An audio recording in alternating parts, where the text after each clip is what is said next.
The year is 1996. America's in the grip of moral panic. Gangsta rap has hit the charts, and many people are already clutching their pearls. What's more, one of the genre's most prominent artists, Snoop Dogg, is on trial for murder. 3 years prior, while recording his debut album, Snoop drove the car from which his bodyguard, McKinley Lee, shot and killed a man by the name of Philip Waldemariam. The defense argued Lee was acting in self defense, while the prosecution sought to prove that this was a premeditated hit. The crucial point, therefore, was to determine the motives behind the incident. While preparing to stand trial, Snoop Dogg released a single named Murder Was the Case, which became not only a big hit, but a focal point of the trial itself. The prosecutor attempted to use the lyrics in that song and others to show the jury that Snoop Dogg had a violent disposition and a preoccupation with death. The idea was that if Snoop was in fact gangsta, that would provide a motive and proof of intent behind the killing. Snoop's defense team, led by Johnny Cochran and David Kenner, used artistic license as a defense that ultimately swayed the jury. They argued that Snoop Dogg was a commercial persona created to sell records to a certain demographic, while the man behind it, real name Calvin Brodus, was a peaceful artist. According to the defense, the gangster image attracted a would be assassin who thought he could gain infamy by shooting a famous rapper. The criminal intent versus self defense question now revolved around analysis of lyrics rather than eyewitnesses and forensics. Did Snoop Dogg's musings on murder and other crimes convey an actual desire to commit murder? Or was the state being hypocritical, persecuting a rapper for what seemed to be okay when Bob Marley sang, I shot the sheriff? Welcome back to Lens of a Lawyer, the podcast where we examine life through the prism of the criminal justice system. The relationship between our culture and an entertainment industry with real-life crime is undeniable. Between rapper beefs, true crime dramas, teenage school shooters, and violent video games, is art imitating life, or is it the other way around? To help me answer at least some of these questions, I'm joined today by Jack Lerner, a law school professor at the University of California, Irvine, who has co-authored a legal guide entitled Rap on Trial, about understanding the genre in the criminal justice context. Jack, thanks for being here today. Thanks for having me. How did hip-hop music become an integral part of your law career?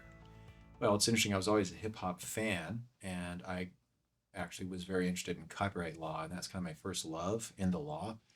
And and so I had studied music sampling and the copyright around music sampling, which itself is a whole interesting issue. But it was actually 2013 I learned about a man who had been detained in San Diego County Jail for over a year based on an indictment alleging he was part of a conspiracy. And the only actual act he had done was his rap lyrics. So the conspiracy had all kinds of things in it, like, uh, shooting or whatever, but none of those actions involved him. All he had done was rap and rap about, the stuff he was seeing in San Diego. And so he was actually detained for well over a year until finally a judge said, you need to throw out this defendant because you can't punish a person for their thoughts. Mm. And I was really outraged about that, and I was sort of attuned to the issue at that point. And fast forward several years, it turns out that one of my colleagues is a leading experimental scholar. Her name is Sharas Kubrin, and she's a professor of criminology uh, at the at University of California, Irvine. And we then began to talk about ways we could work on this issue. And one thing she said was, I get calls all the time from lawyers all over the country saying, I just found out my clients' raps are going to be brought to in at trial, and I don't know anything about rap. What do I do? And she's a criminologist, not a lawyer, and I am a lawyer. So I said, one of the things that I do with my students, we have a law clinic called the UCI Intellectual Property Arts and Technology Clinic, and one of the things I do is create educational guides and work with lawyers to either move policy forward or to help improve the state of the law through education and collaboration. So we set off, and it took us over 3 years to do it, but we set off to create a legal guide. And we ended up creating a book length legal guide for attorneys that came out in 2021.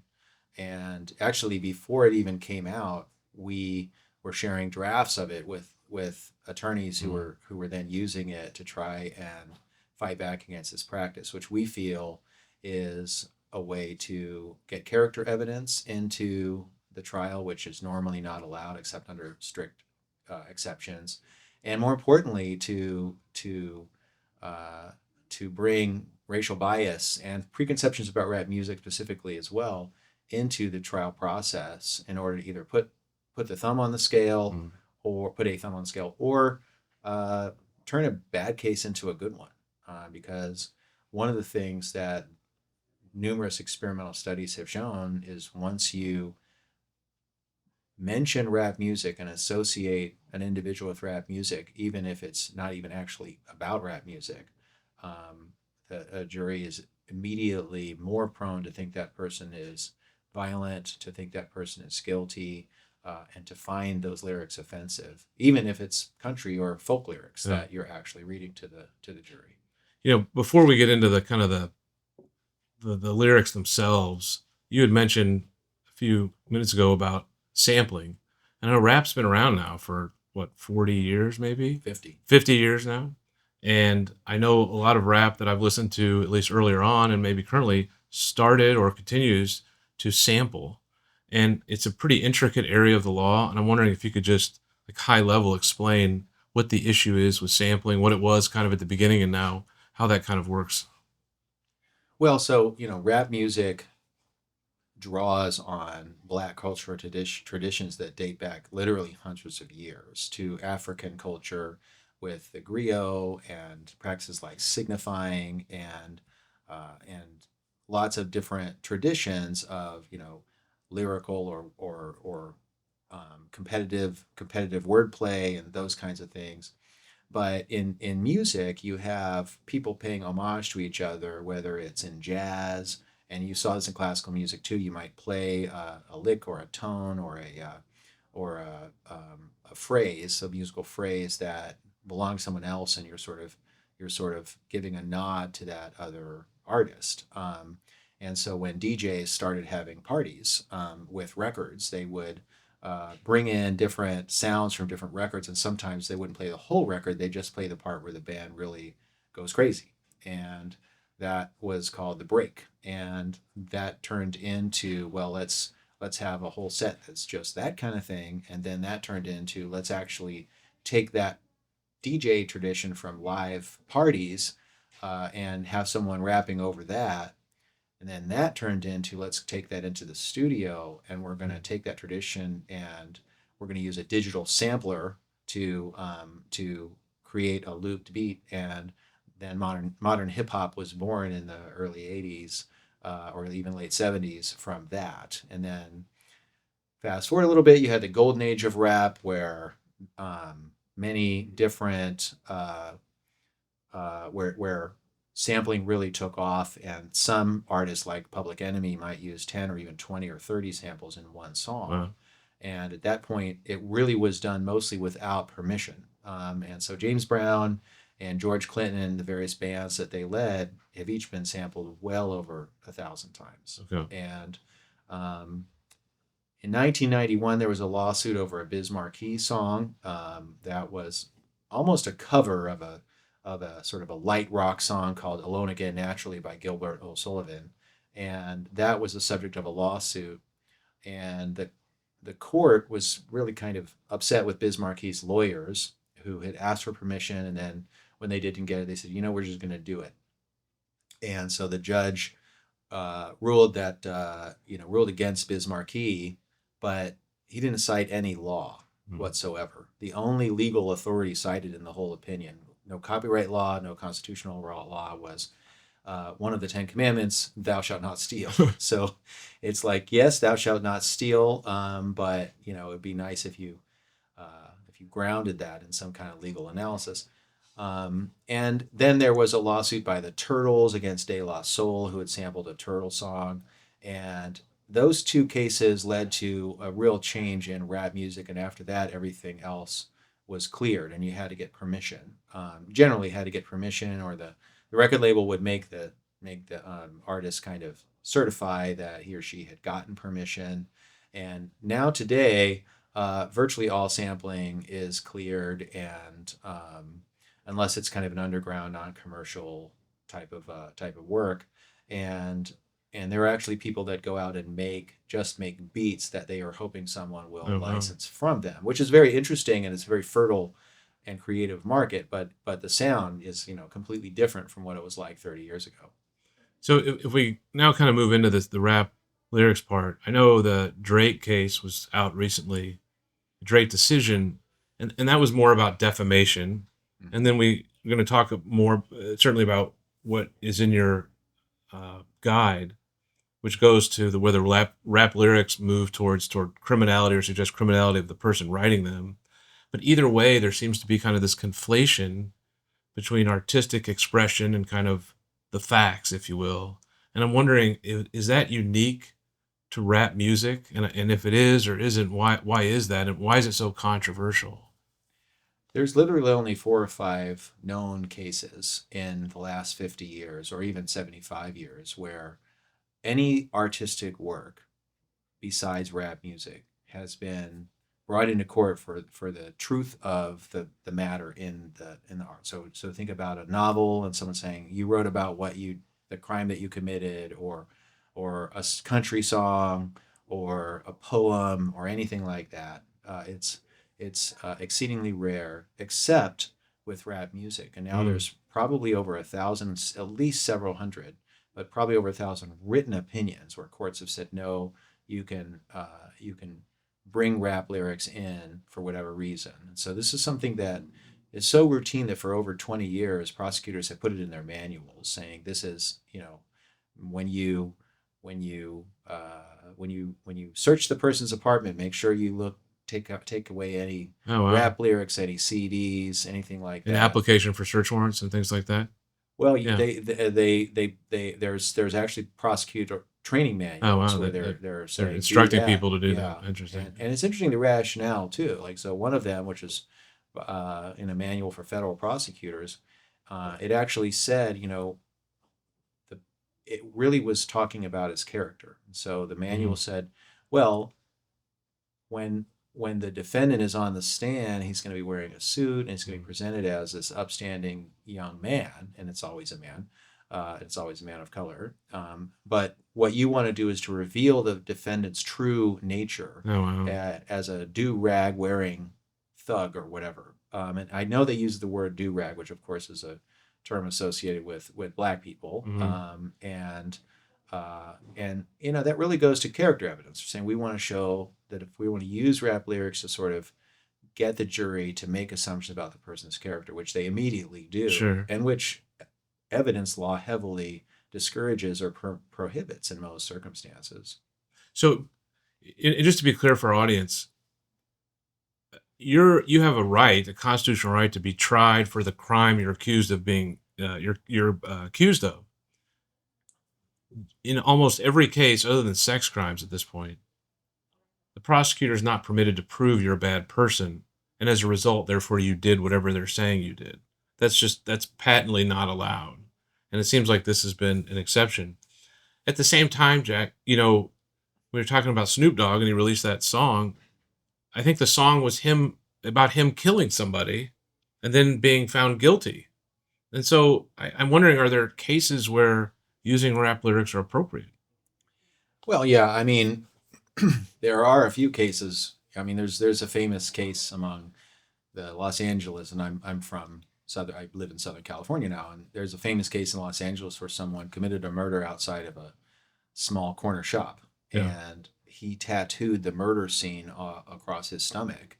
And so you might be surprised to find out he was convicted and he's now in jail Right.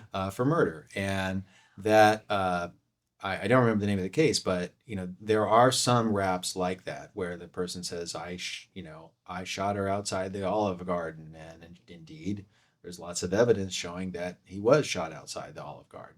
But it's much more often where maybe there was an altercation, or two groups of young men were confronting each other, and two parties pull out a gun and one shoots the gun, and the other one, is injured or is killed. In those situations, prosecutors are going to say, okay, well, we have eyewitness testimony. We have the defendant saying this was self defense. He drew first, and this, and something along those lines, or maybe I didn't do it. It was the guy next to me who did it. Mm.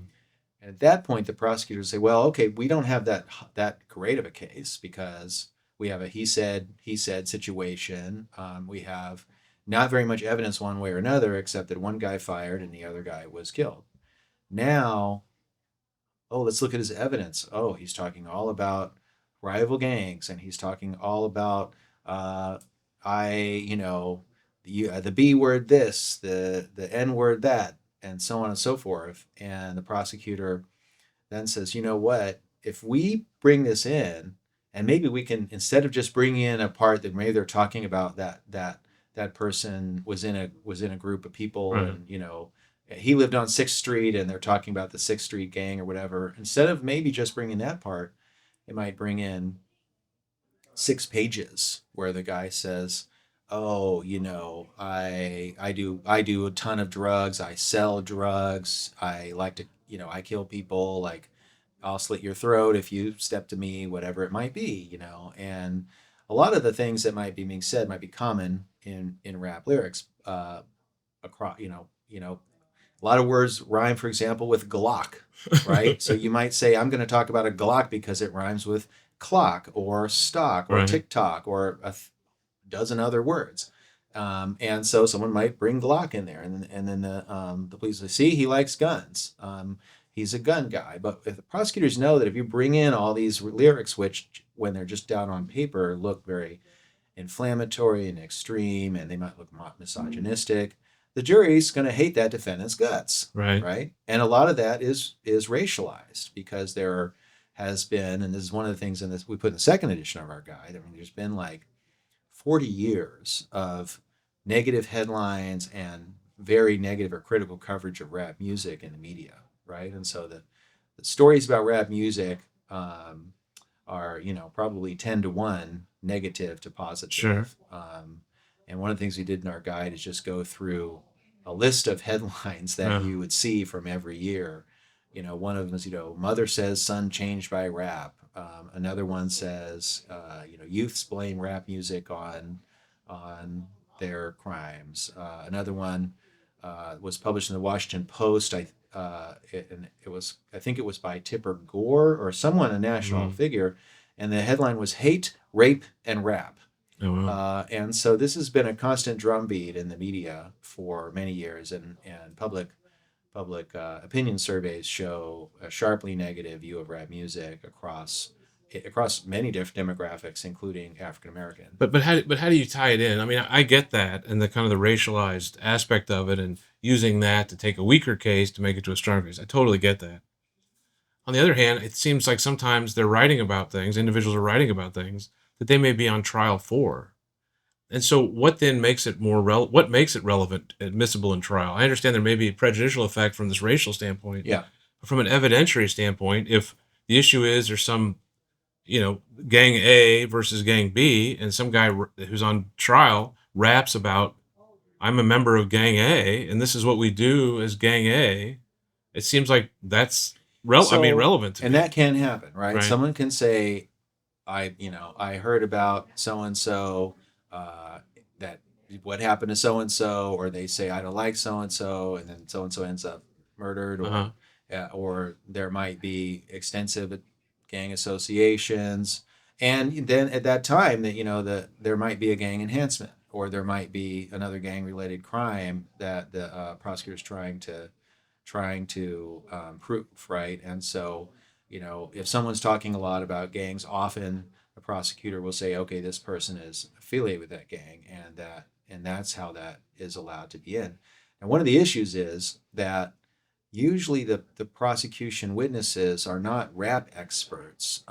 They're gang detectives, and they're brought in as Right. expert witnesses, but they don't necessarily have the relevant training. And we've identified a lot of examples and other scholars of misinterpretation of various lyrics, right? So there was one recent case where the defendant said the word feel.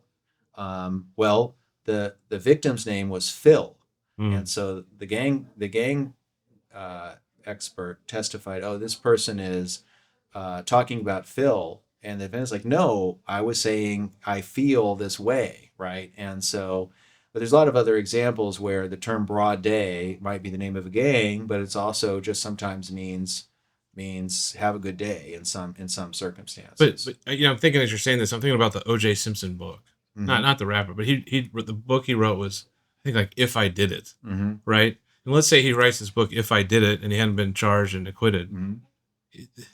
Like my gut sense, and maybe this is where I need to know if I'm wrong or how I'm wrong. Like whatever he's writing about in there about this crime that let's say he was now charged with, that seems relevant to me in some way, right? And I guess I'm trying to understand the line between the artistic expression part and the kind of First Amendment, and then this, I mean, the crime is the murder of the two individuals in that case, and he's writing a book about it, and then let's say he gets charged. My God, those are his words, So and by the way, the words of the defendant from a criminal attorney, from my standpoint, those are always the most dangerous for my guy, especially when he talks or he's heard on tape or whatever it is.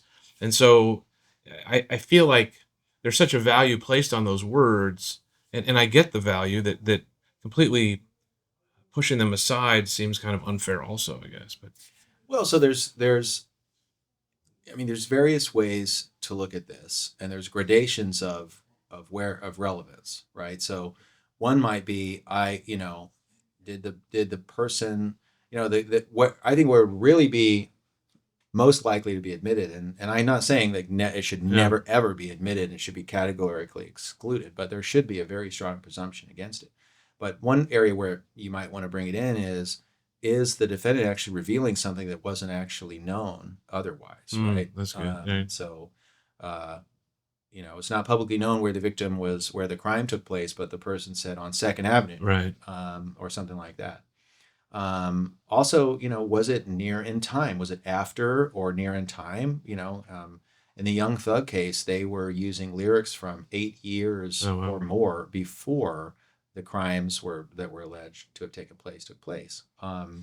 So that's a more likely one, right? But then you can have a question of, okay, well, this person's talking about gangs. Are the terms being properly interpreted? But there's also, is someone just talking about things that they've seen and talking about what they know, or are they talking about actual things they did, right? And how do you said the defendant's words, and then you right, talked about the things the defendant said on the phone or said to detectives or whatever it right, might have been. Or maybe they wrote it in a text message. That's different from what they might put into rap music, right? And mm, there's a very long, very well established history in rap of people exaggerating their criminal associations or criminal activity, presenting as gangsters when they're not gangsters at all, because that's what sells and that's what record labels will actually push them into. So, I think one of the issues is, when are you actually going to use that? And so one of the threshold questions needs to be, are you actually saying, can you actually prove that this person intended for that to be taken literally and mm, intended for that to be literal? Or is it the kind of thing where, no, this is art, and yes, he might be saying I'm keeping it real, he might say I am authentic, but that authenticity might be more in the terms of, he does not code switch, or he does not beat around the bush about what right. life on the street is like. That might be keeping it real, as opposed to I did this, and this is a direct diary, right? And in my view, Yeah. when you take somebody's rap and you say, no, you don't have any imagination, you don't have any creativity, you're only capable of writing down your exact thoughts and your exact act and documenting actual actions that you did. uh, it's it's belittling, but I think it's also racially Well, based. it's almost, and as you're saying, it's almost turning this individual into this like one-dimensional character. That all Exactly. they're capable of doing is exactly what the stereotype says they're capable of doing, which is violence, seeing violence, committing violence, whatever that may be. Talking about the lyrics and whether it's artistic expression or not, and much like the video game industry, the rap lyrics, I mean, can be super misogynistic, and No question. very criminal. They talk about some really bad stuff. I remember a song that I enjoyed listening to when we were younger, and we listened to was How I Could Just Kill a Man, right? Hmm. About killing someone or desiring to kill Here's something you someone. can't understand. I remember that. I love that. How I Could Just Kill a Man. And so, and then, I remember Two Live Crew with the sexual, like way out there sexual stuff. And I could say certainly degrading to women. Then we have people talking about, like a LGBTQ, and there seems to be a homophobic side to rap lyrics. So I'm wondering about like free speech aside for a second, and from a cultural point of view, do you think some of these concerns have merit? Well, what concerns are you talking about? I mean, I might disagree or agree with rap music, but what I don't want is for an unfair trial to take place, or for someone to be, in the language of the law, is there a substantial risk of unfair prejudice from the use of that person's artistic expression, right? So, you know, I'm not up here saying rap is good, bad, Right. or medium. Now, obviously, I've been a fan of many of rap for a long time personally, but again, for me, it's more about why is only this art form being used routinely by police? And I think it's both because it doesn't have the same effect in other genres. If police tried to bring in a country artist, Right. the jury would say, well, that's his art, right? But they're more prone to say, well, that's who he is. That's what he did all that stuff. That's more Mm. like a diary, especially if they haven't listened to a lot of rap music and they don't realize that talking about your being the biggest dealer on the block or how you could just kill a man is actually quite common and routine. Mm. And for every lyric, uh, you know, for every rapper that might have done something, there's probably 100 rappers who would say, "Oh, I'll kill you if you do this or that." Right? Sure. Think about how many raps say, Cypress Hill did not kill a man, right? Right. Even though they had that rap. Yeah. Let me switch perspectives just a little bit. I remember with video games, there was a big issue as to whether, Grand Theft Auto make you kill people. I blame it on that, or maybe rap lyrics would push you to do something terrible as described in it, particularly if you're listening to it all the time.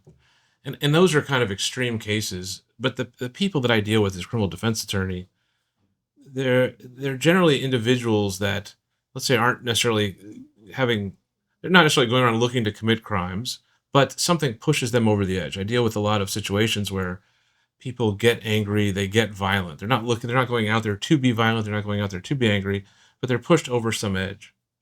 And I recall growing up, certainly, and as I'm older, listening to lyrics, rap lyrics, and things like that, it certainly has a physical or psychological impact on me. Meaning, it could be everything from trying to get all kind of juiced up, if you will, to work out or something, or giving me some confidence or whatever it may be. And so it seems like there's some relevance there potentially, at least for these cases where, and I'm just trying to understand kind of the influence and how you would view that, where where the rap lyrics or what's being expressed or how someone is using it or listening to it impacts the person just a little bit enough to push them into criminal conduct. Is there some relevance there? Well, I mean, if someone says I listen to rap music and rap music made me do it, I'd say you're responsible for rap. I think when you get into, I mean, there's actually been some cases about Chat GPT, and there was a couple of huge decisions in Los Angeles, Mexico, recently about the negative influence on very young people Yeah. of social media.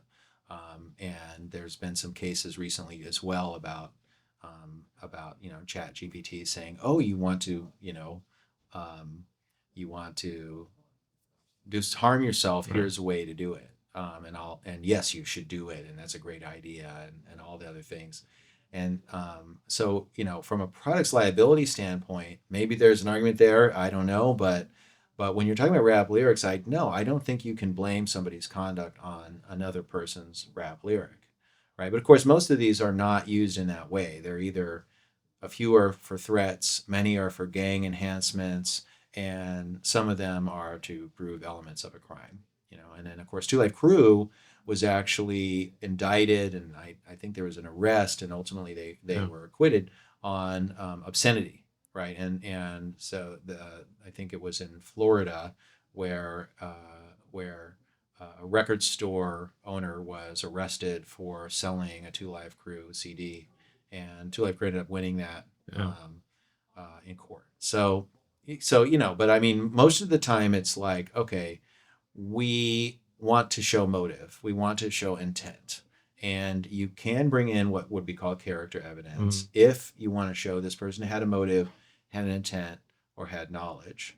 But it then gets horribly abused using those. Those exceptions should be very narrow and should be very tightly constrained and should be you and should be, and they usually in most jurisdictions need to be weighed against the rule restricting the use of that evidence if there's a substantial risk of unfair prejudice Yes. or confusing the jury or misleading the jury or waste of time or if it's cumulative, right? So all those things have to be outweighed by the relevance. And then, in certain circumstances, you can use character evidence. But here's what happens, and this has actually happened where someone said, well, he's accused of drug crimes.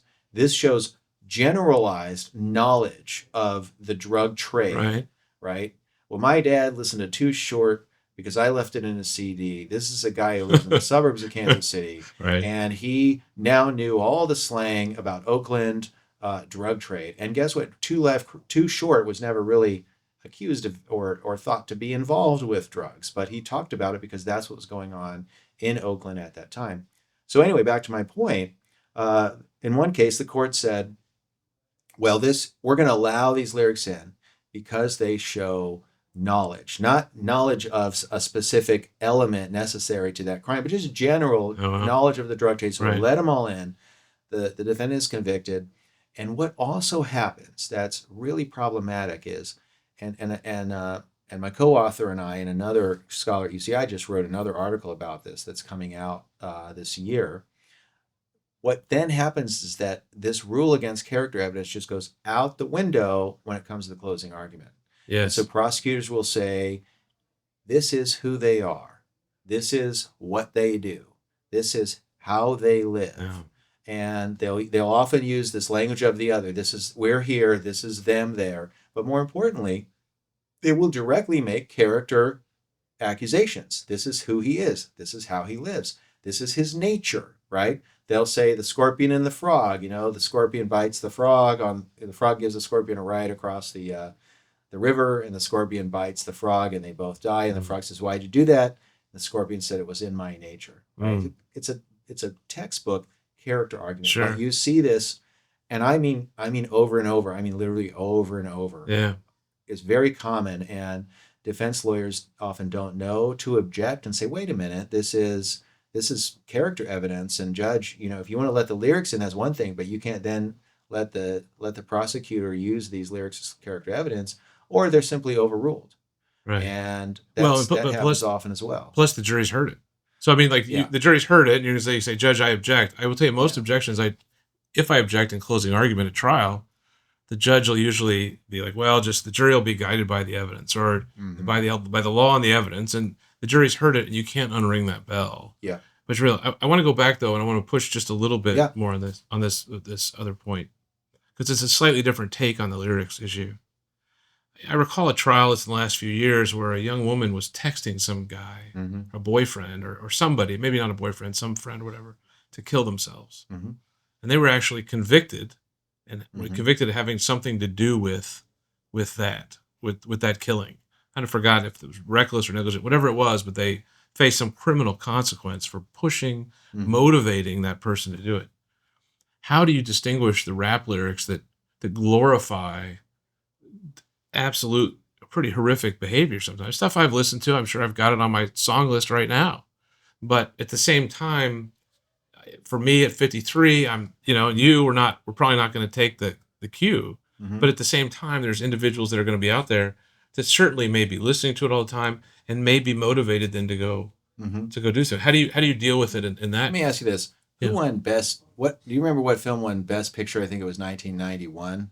Goodfellas, Hmm. right? Oh, good point. Yeah. Extreme violence, right? Gory violence, right? And who were the protagonists, the perpetrators of that violence, right? Yeah. The Godfather, Godfather Part 2, some of the most famous uh, crimes, most famous movies in history, and those also featured pretty gory violence. You know, remember the horse's head scene, for example.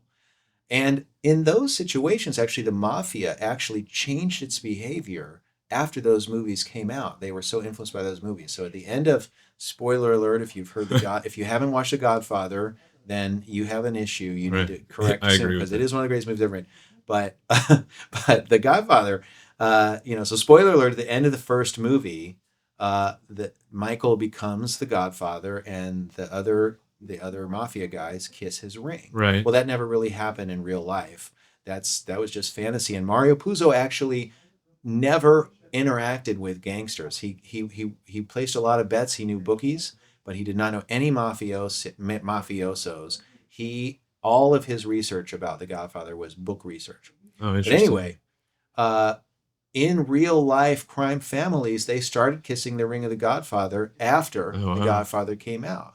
But if you go into a mafia trial, they're not going to say, "Well, this individual, we're going to go after Mario Puzo and Francis Ford Coppola because of Right. of the Godfather, and you kissed the ring, did you not?" They're going to say this person demonstrated their affiliation through these actions, right? And this person ordered these crimes because so and so testified to the fact that they ordered the crimes, not because the person Mm. had a rap song or a poem or something along those Or lines. had a poster. I was in a client's office one time, and they had the poster of the Godfather in Yeah. there. Um, that's interesting that you're saying that. And so as I hear that, it's more that, so what's this hyper focus, perhaps even in my question, on rap lyrics and the artistic expression that primarily happens in the black community? What causes that more of a focus there? And it's what you're saying is racism, essentially. Well, I think it's several All things. right. One is simply that there's so much, and even though as successful as rap is, large segments of the population find rap music offensive and don't like it. And again, in our legal guide, there are surveys from Pew and other reputable organizations that show public opinion about rap music is sharply negative. That of course is probably racially based as Mm. well, and so is it, and so is the coverage. But also, I think a big part of the factor is it's easy to create rap. It's very popular Mm. across many different countries and cultures, right? And so rap music can be seen in Japan, in France, in Saudi Arabia, and all over the world, and in the Latino community as well. There's even country rap, but rap is still associated with Black culture, Mm. with American Black culture, and so there's still a stigma attached for many large swaths of society. But the other big factor is that of all the different demographics and populations in the United States, Black communities are the most heavily policed Mm. and also have the most adversarial relationship with police, most police brutality complaints of any other, relative to the population of any other, compared to any other population. They also have the most people killed by police are Mm. are black, proportionally. That's 2 or 3 times as likely. A black man is 2 or 3 times as likely as any white person to be killed by police. And so you have a very heavy police presence in a lot of black communities, and so that and the ease with which and the prevalence of rap in black and communities and other communities leads to a fertile ground for this prosecutorial tactic. Y- You know, I'm certainly a defender of free speech, or I guess I say I am. And at the same time, the lyrics that I've heard, the lyrics I've listened to, we have a young child. And, I know you defend the ability to say these lyrics Mhm. as a First Amendment, as expression. But at the same time, I have a concern about it for my own child. Now that I'm in a Mhm. position to have a concern about a child, and I'm wondering if you do, about your own Well, children. sure. Like, I mean, you know what I mean? When they're listening to some of these, like, how do you present it? Do you present things to your children, if you do, as, well, this is an artistic expression, even though they're talking about some horrific crime or some horrific misogynistic something or something Yeah, I mean, look, anti-gay or whatever. I don't let my children look at explicit material on on the internet. We have strict restrictions for our children on a lot of things. Hmm. I don't. What does that have to do with whether or not somebody's lyric can be used in court against them? See, that's the part I'm concerned about. Is when you bring the lyric in and you say, not only am I going to be treating this as your literal thought, as a diary, but I'm going to be using a ton of stuff that's not even related to the elements of the crime here. I'm just going Right. to throw them all in. And in some of the foundational cases that are cited repeatedly throughout federal courts, and I'm from California, California courts, if you look at the facts of the trial and how the trial went down, the the rap lyrics were really the heart of the case, right? So there was one case where 6 pages of rap lyrics were printed Right. out and given to the jury and read out loud. And there was all kinds of stuff there that had nothing to do with the actual crimes at hand. So to me, again, that's you can criticize rap music, say rap music should not be played over the airwaves during, or Right. certain words and certain content shouldn't be played over the airwaves during the daytime. The FCC rule, and that's to me a very different question. Well, And I might agree with it, but it's a very different question. but and I agree with you to a certain extent.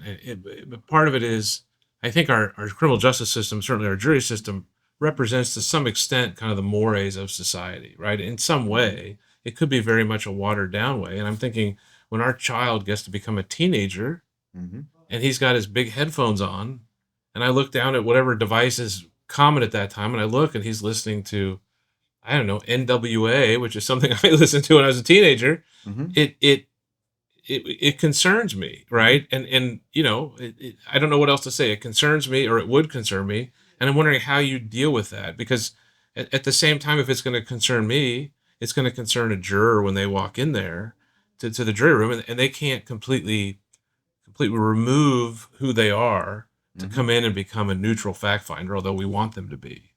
So how do you Okay, address that?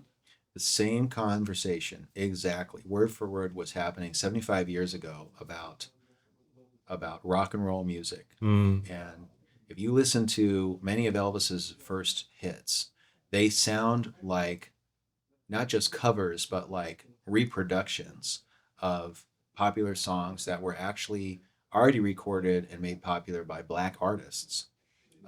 And so, with Elvis and other early rock and rollers who were white, one of the big criticisms was this is rooted in black music. We mm, have a problem with that, and or it's simply musical forms that are too loud, too sexual, yeah, too crazy. You had Jerry Lee Lewis Elvis, and Elvis gyrating their right? torsos, and so you had the same kind of moral panic about that you might have about rap. Now, maybe rap, you would say, is a difference in kind.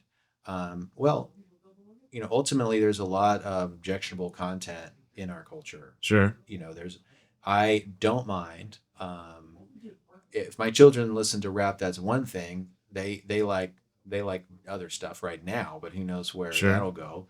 But there's a ton of other things I don't want them to be exposed to, including the news.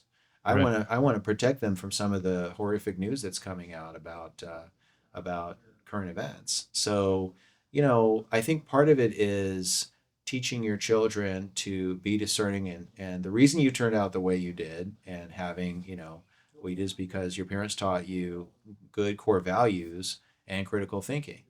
And, I think it's also important to point out with rap music that, particularly for people like you and I who grew up in the suburbs, frankly, very segregated, not by law, but by de facto sure, sure, sure. segregation. And listening to rap music, even something as contrarian and rebellious as NWA, in some ways was eye opening, and exposed, I think, a generation of young people to a culture that they wouldn't have been exposed to before. And even though it was uh, almost intentionally offensive, it was transgressive, it was in some cases very violent, very explicit, and talking about things like robbing a store Right. that we wouldn't do and we wouldn't actually condone. Sure. But it still opened us up to the fact that in America there are many different ways of living and many different realities that different communities experience. So let's talk. And Oh, I'll, go I ahead. want Go to say ahead. one other Yeah, thing yeah. though, Go because ahead. this is important. Rap music is often seen as a really important way for people to express themselves as well. And there are community programs, publicly funded or privately funded, all across the country, designed to use the creativity that's involved in creating rap actually as like an after school Mm. program or as a community program. And so there are therapy programs involving making rap music. Now we haven't seen one where that exact rap music was then turned around and used against somebody in court. I mean, maybe that's out there, but you have this dichotomy where rap has actually been shown to be an actually a very effective outlet for people, a way to air their grievances against society, against the police, against Sure. the urban neglect and decay that is often a policy, a racialized policy, by a city, for example, New York City, in the Bronx, was very intentionally ignored and neglected by the government of New York City for a long time, and highways were built that cut Sure. neighborhoods off or cut or erase them. And I'm using the passive tense here, but this was the government of New York, the people of New York, made these decisions that incredibly heavily impacted communities of the Bronx, New York, in the '70s, '60s, and '70s, and out of that came this incredible art form that is, one of the one of the most important art forms of the last 50 years. So what I'm hearing is if we look at rap music as potentially in a few different buckets or a combination of them, one may be an artistic expression, Mm-hmm. one may be an outlet, one may be an expression or a description of what's being seen or what's being experienced in the moment or Mm-hmm. throughout someone's life. It's interesting about rap music because it it seems to in some cases perpetuate some of the very stereotypes that are known or at least viewed within the black community from people outside the black community. I can't speak within, but from outside the black community. And I'm wondering how you think rap music, whatever bucket it's in or combination of buckets in, and the fact that the complication from it can perpetuate its own stereotypes, that how it plays into race relations in our country. You've suggested, at least with me and you, when we were growing up, and then I used the mean streets of Leawood or mean streets of Overland Park, that that it gave us Malibu's Most Wanted. Yeah. it gave us an outlet, not an outlet. It gave us a view of a certain world, but the world that I was given a view to, and maybe this was my own issue of not questioning more, was like Mhm. NWA or Public Enemy or Two Live Crew or I don't know, Ice T. I mean, all Yeah. that one. And so the view, I can't.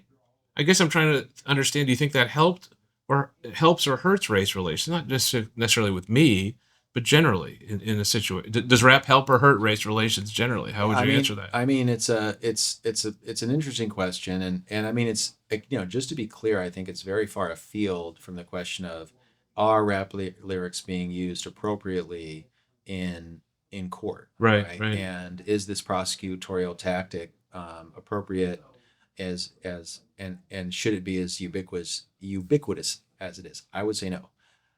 When you think about the overall societal impact of rap music, again, I don't know that that's necessarily different from the societal impact of TikTok. You might have an issue with that. Mm-hmm. Societal impact of racist language by and white supremacist language.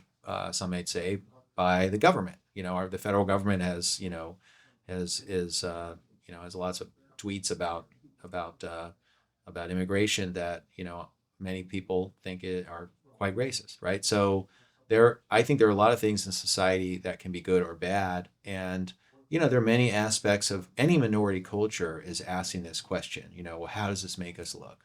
How does this make us? How do we come across with this? And this is one of the reasons why you know the actual negative perceptions in the African American community are sometimes higher of rap music than outside the African American community, and that may be why I can't speak to that, but that's something as well in our guide. It's not simply that white people don't like black culture. It's that rap music is its own art form, and it has lots of conventions that are controversial. And sometimes they sell a lot of records because they're controversial and they're exciting, right? So the same reason why people like to watch boxing or like to watch Jerry Springer, they might also like to listen to rap, right? Right. Because it's exciting and it's transgressive and it's drama and those kinds of things, right? So why are diss tracks and rap beefs so popular? To get back to Drake and Right. Kendrick, it's drama. It's drama, and there's a lot of drama in rap. I like that. And going back to the criminal law side of it, because of that, and because of it sounds like the multitude of potential things going on in rap music, that maybe the probative value of it in a particular case is generally going to be greatly outweighed by the prejudicial impact. And that's generally the standard that we use to weigh those two. And it sounds like at the base of it, that's kind Yeah. of the argument of what you're saying in your Yeah, and guide. now two Mm. state legislatures have now explicitly uh, made that the law. And so in California in 2000, starting in 2023, and just this month in Maryland, Mm. the Maryland state legislature and the governor signed a bill saying, a new law saying we're going to start with the presumption that this is not literal and that this is not probative, and that presumption needs to be overcome Okay. by the Yeah. prosecution using various tests, right? And so in California and in Maryland, it's a combination of, well, is there language that wasn't previously, is there some facts about the crime that was not previously known or not publicly known? Was it near in time to the crime?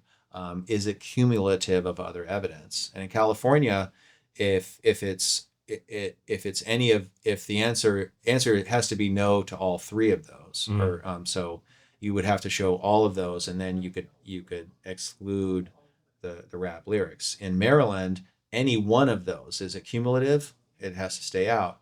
Oh wow. Is it not near in time? It has to stay out. But in California, the legislature made a number of findings saying, look, when you compare someone to an animal, or when you bring in rap lyrics without really tying it to the facts of the crime, that's that there's racism Mm. involved with that, and that creates that's a it's a serious concern for the legislature. And to that end, if the prosecution does try to bring rap lyrics in California, the court has to consider the experimental research showing Oh wow. bias and prejudice, and the government has to consider genre evidence if it's presented. And so again, it is definitely possible, and many cases have allowed rap lyrics under this new standard in California, because it's been around for a couple of years. Not so in Maryland because it's brand new, but they have. It's not even in effect yet in Maryland, but many rap lyrics have gotten in, but the idea is there are some guardrails there. If people want to learn more about you, or they want to learn more about how to get a copy of Rap on Trial, where do they go? Where do they go? We've created a website called endrapontrial.org. So end rap. And END Uh-huh. rapontrial.org. You can get access to our guide there, as well as a case compendium and a brief bank and a lot of other resources, expert witnesses, and scholarship on this issue. And there's actually now a burgeoning sort of body of work looking at this issue, and most of it is pointing out why it's problematic. And so most scholars have looked at it and said, "Hey, wow, this is really an issue." If people want to learn more about you, Professor Lerner, where would they go? Well, I'm at the UCI website, so you can just look me up on the UC Irvine School of Law's website, and you'll find me there. And I'm not on Twitter anymore, but you can find me on Blue Sky. Cool. Jack, thank you so much for taking the time to be here. You're welcome. All right. Happy to be here.